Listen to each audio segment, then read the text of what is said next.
Hi everyone, अगर आपको भी इस चीज़ की कन्फ्यूजन है कि आपको अपने बिजनेस के लिए कितने बारकोड्स की रिक्वायरमेंट है, then this video is for you. Yes, by the end of this video आपको ये चीज़ पता लग जाएगी कि इन एक्चुअल में आपके बिजनेस के लिए आपको कितने बारकोड्स की रिक्वायरमेंट है। तो चलिए देखते हैं विद एन एग्जाम्पल कि कैसे एक सिंगल वेरिएशन से आपको एक नया बारकोड लगाना पड़ता है उस वेरिएटेड प्रोडक्ट पे। तो ओके, तो मैंने ये 3 ओरियो के पैकेट लिए हैं टू मेक यू अंडरस्टैंड, थोड़ा इजी रहेगा समझने के लिए। तो ये तीनों पैकेट 10 रुपए के हैं ओरियो के, बट इनमें क्या चेंज है, तीनों का फ्लेवर अलग है। इसका चॉकलेट है, इसका वनीला और इसका स्ट्रॉबेरी।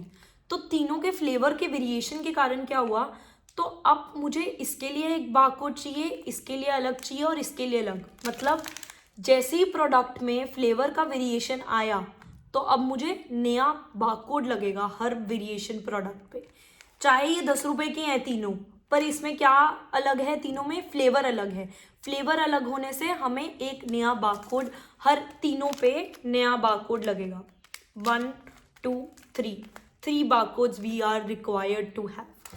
ठीक है, अगर हम एग्जाम्पल लेते हैं, अगर आप गारमेंट मैन्युफैक्चर कर रहे हो, अगर प्लेन ब्लैक टी शर्ट आपकी सेल हो रही है मार्केट में, तो उसमें साइज का वेरिएशन आएगा कि small, medium, large, XL, double XL, 5 variation आ गए उसमें साइज के according. Plain black T shirt में 5 तरह के साइज मीन्स 5 नए बारकोड।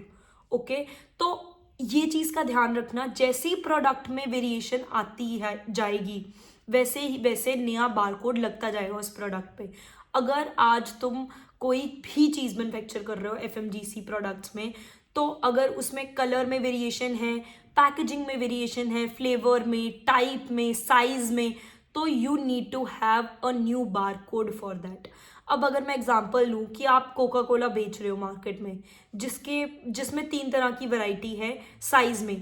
एक 100 ml है, एक में 150 ml है, एक में 500 ml है। तो 3 साइज डिफरेंस आ गए, तीनों में है कोका कोला, पर साइज का डिफरेंस आने से क्या हुआ कि हमें हर प्रोडक्ट के लिए, उस चीज़ के लिए साइज की वेरिएशन के कारण हमें एक नया बारकोड लगाना पड़ेगा तीनों वेरिएटेड प्रोडक्ट पे।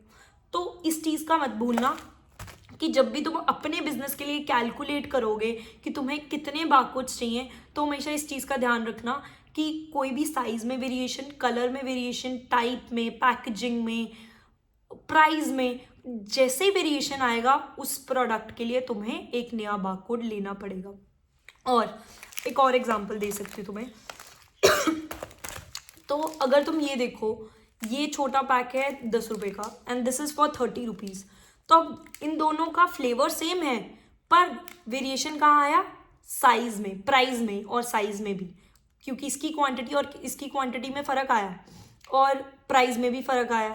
तो जैसे ही फ़र्क आया तो मुझे इसके लिए और इसके लिए, दोनों के लिए डिफरेंट नंबर चाहिए होगा, यूनिक नंबर। तो ऐसे डिसाइड करोगे तुम अपने बिजनेस के लिए कि तुम्हें कौन सा बारकोड, कितने बारकोड तुम्हें चाहिए हैं तुम्हारे बिजनेस के लिए।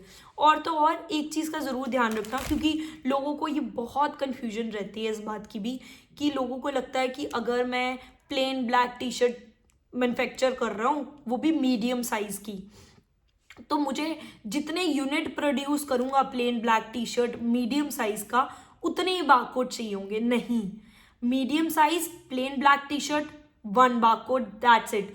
अब उस चीज़ के तुम जितने मर्जी यूनिट प्रोड्यूस कर लो, तुम्हें एक सिंगल बारकोड ही चाहिए होगा उस प्रोडक्ट पे, वो ही सेम नंबर सारे यूनिट्स पे लगेगा।